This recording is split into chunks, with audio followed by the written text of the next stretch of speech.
We're now in Kuf Tezayin Amid Beis, and we're trying to understand what it means lo kama beruach beish at the time that the people in Canaan heard about the power of Klal Yisrael and Kriyas Yamsuf, and now they believe that Klal Yisrael are going to destroy them. I feel they couldn't function sexually at all. They were overwhelmed by fear. When we know Yoda, how could Rachov make such a statement? How could she know anything about that? For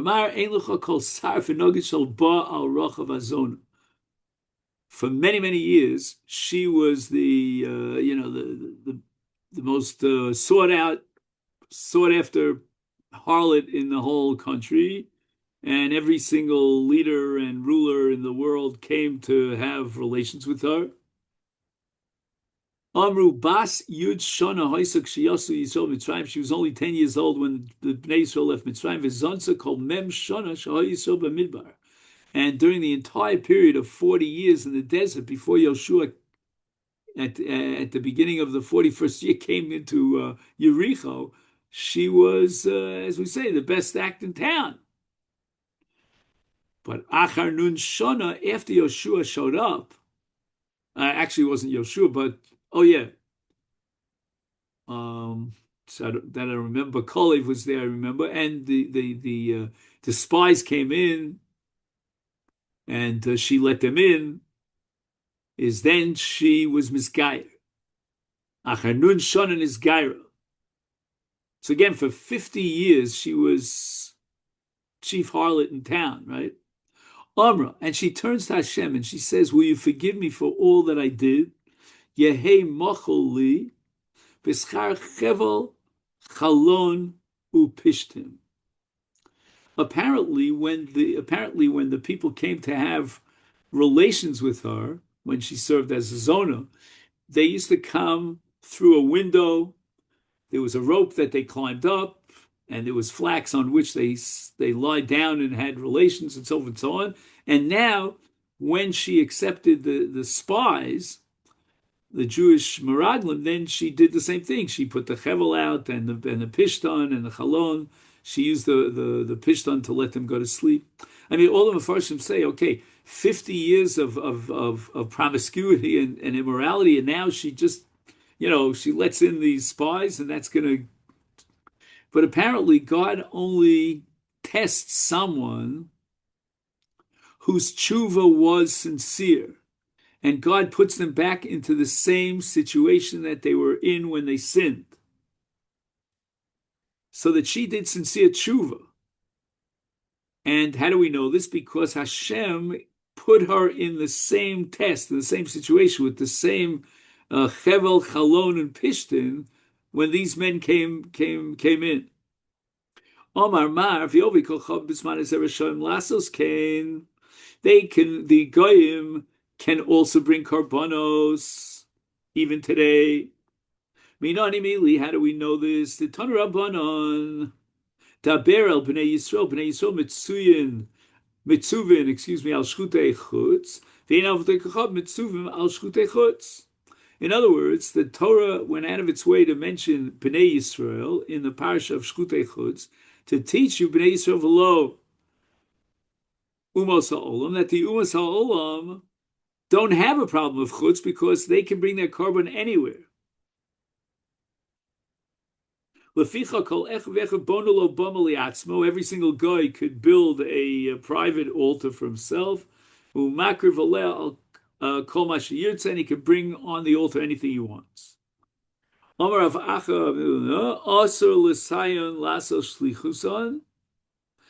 Nevertheless, you know what? We're not going to be their agents to bring the korbanos, right? It's during the period of let's say, a bama. I'm sorry, of an Easter bama, and bamos are forbidden. A Jew is not going to assist a non-Jew to offer a korban on a bama or act an agent on his behalf because he himself is not allowed to bring a korban on a bama. Are they still there, Steve? Yeah. Oh, okay. I just want to make sure I didn't go overtime here. Oh, we have a few more minutes. Okay. Let me just shut this off. I thought I did.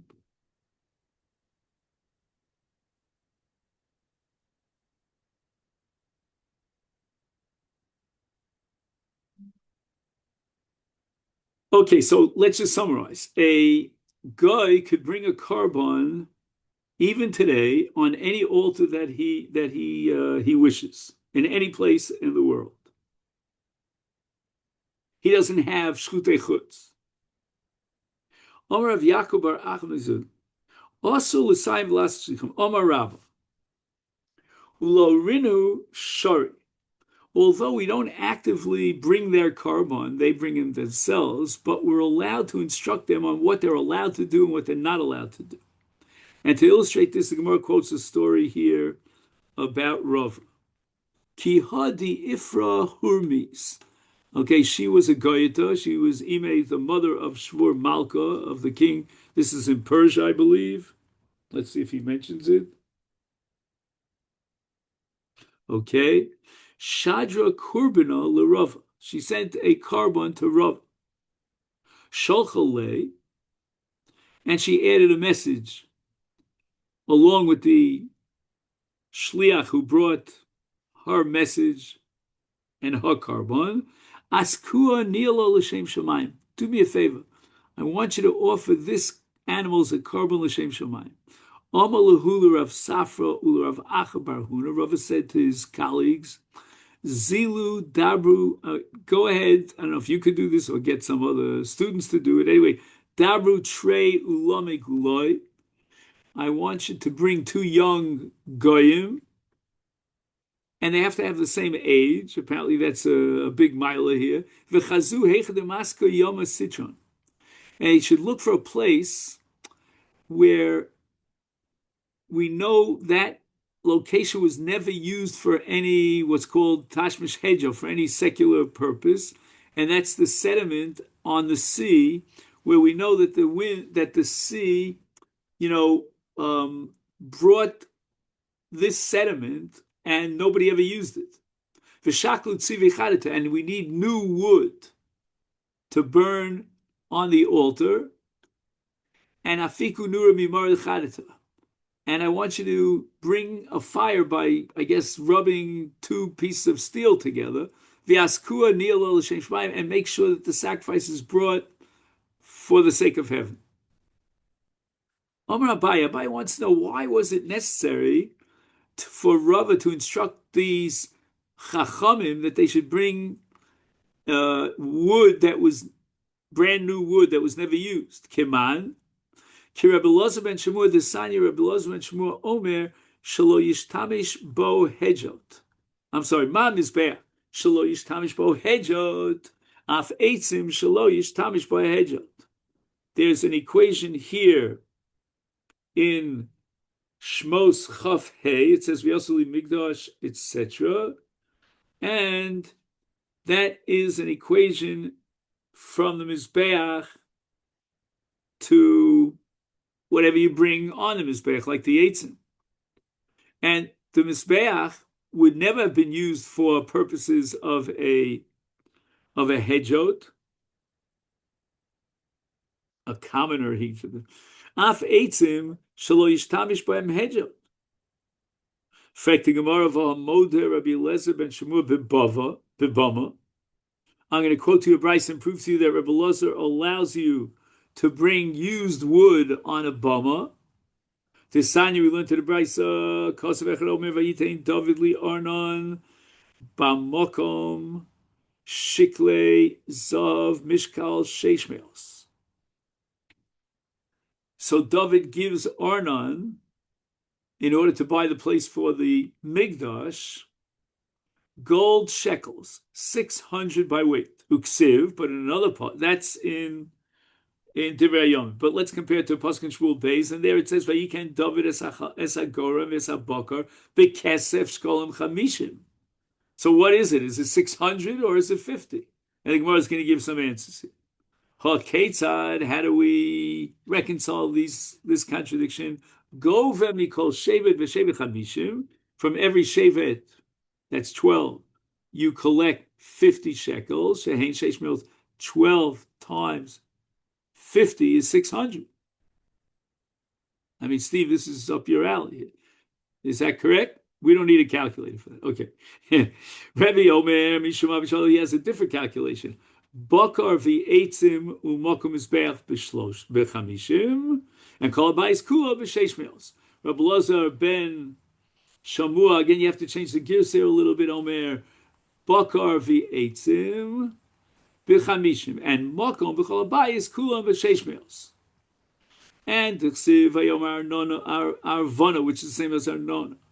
Yikach V'Yael Adoni Amelech Hatov B'Einov.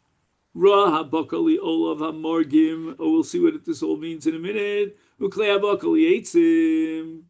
So even though Rabbi Elazar ben Shamua is of the opinion that you need new wood, that it was never used for anything else, but yet when they offered the Karbanos at Arnon's threshing floor, David used farming tools as firewood. So apparently Rabbi Elazar ben Shamua agrees that these tools were used in the past and it's not new firewood. So how do we reconcile that? For Rava Amalcha, Rava would answer, okay, they were tools and they were used for the threshing hold and they were farming tools, but nevertheless they were never used, they were brand new. My morgim, what's that word? Morgim, Rava, Mita shel turba. What's mita shel turba? So Gemara says, "My mita shel turba." Abaye, Iza de kurkasa de daishon dishoy. Okay, it's a very complicated tool. It's a goat-shaped tool studded with hooks that threshes the threshed straw. Again, the main thing here is that we're talking about threshing. Amar Abaye, hine samtich lemorag.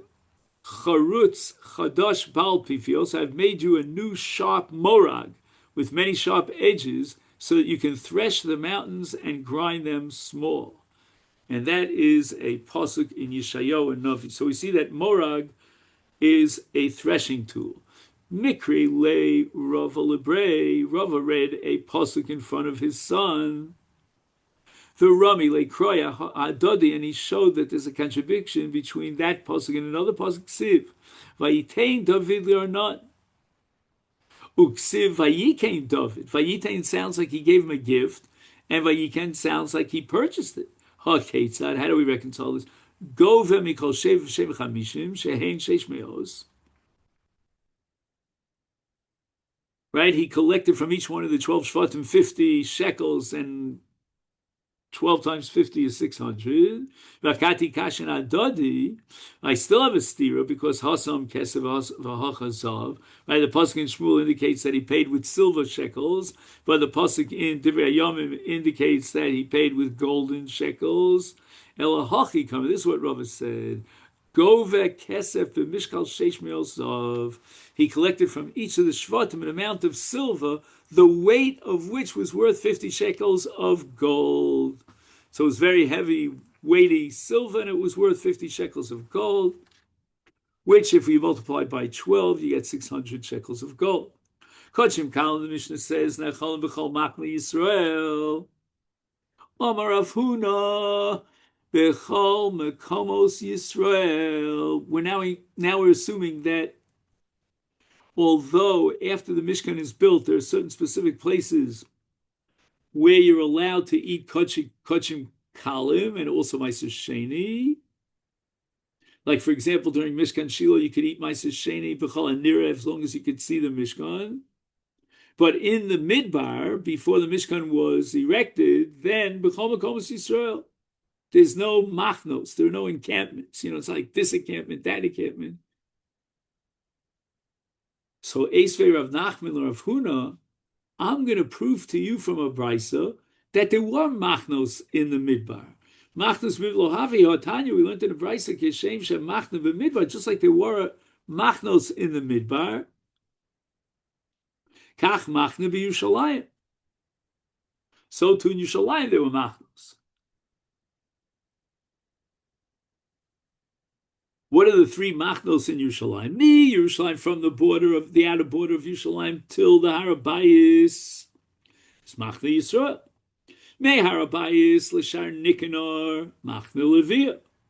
Mikan v'elech. If you go past Machna past Shar Nicanor, then Machne Shechina. But then the Brisa concludes Ve'hein hein kloim shebamidbar. And anyway, we see clearly from this Brisa that there were encampments, there were machnos in the Midbar. Amos, you have to rewrite this text of Rav Huna, Bechol Mokom Machne Yisrael. Rav Huna is telling us that Kochim Kalim, if it was shechted in the Midbar, could be eaten any place which is considered Machne Yisrael. And we don't have a psul of Yotze. Affecting more pshuta. Ma'odetemu pasul b'Yotze. Since they had an encampment before they packed up and moved to another location, I might think that on the way to the second location, it's already considered a psul Yotze. Mashmal and Rav Huna wanted to teach us that no, you could still eat the Kodshim Kalim because we don't consider it as chutz and a psul yotze when they went from one encampment to the other. They packed the bags and moved over. Melchinami, Omakrov and Nasa Oel Moed Afal Pisha Nasa Oel Moedi. So it means that the psul of yotze means when you leave or you're marchik yourself from the Oel Moed. But here the Oel Moed, wherever it went, it had a status of Oel Moed even while it was traveling. Tanya, we went to the Brisa there was a fourth machne, and that's called the Ezras Noshim. But why isn't it mentioned together with the other machnos? Lo ayu onshim aleha. If, let's say, a Tul Yom or Tommy would go in there, he violates an Iser, but he would not be chayiv kares. Ubeshilo lo hayu ela shnei machnos bilvad. In Shiloh, there were only two machnos. Haiminai lo havi. So, which of the three do they not have? Omar Rabba mistaber de machna levia havi.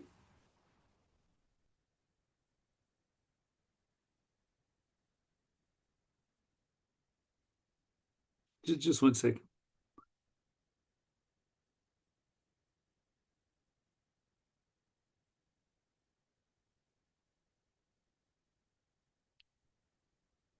I think what Rab is saying here, I hope I'm not misleading you, is that I don't know which machna was lacking, but it's hard to say the machna Shechina was lacking because, we're talking about Shiloh that stood for 369 years, and that was the Migdash.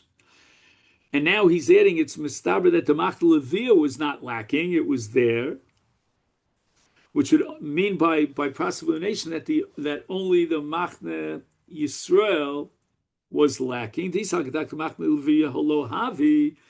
to tell me that at the time of Shiloh there was no machne levia, nimtzu zavenu tmei mesim mishtalchim chutz lemachna achas.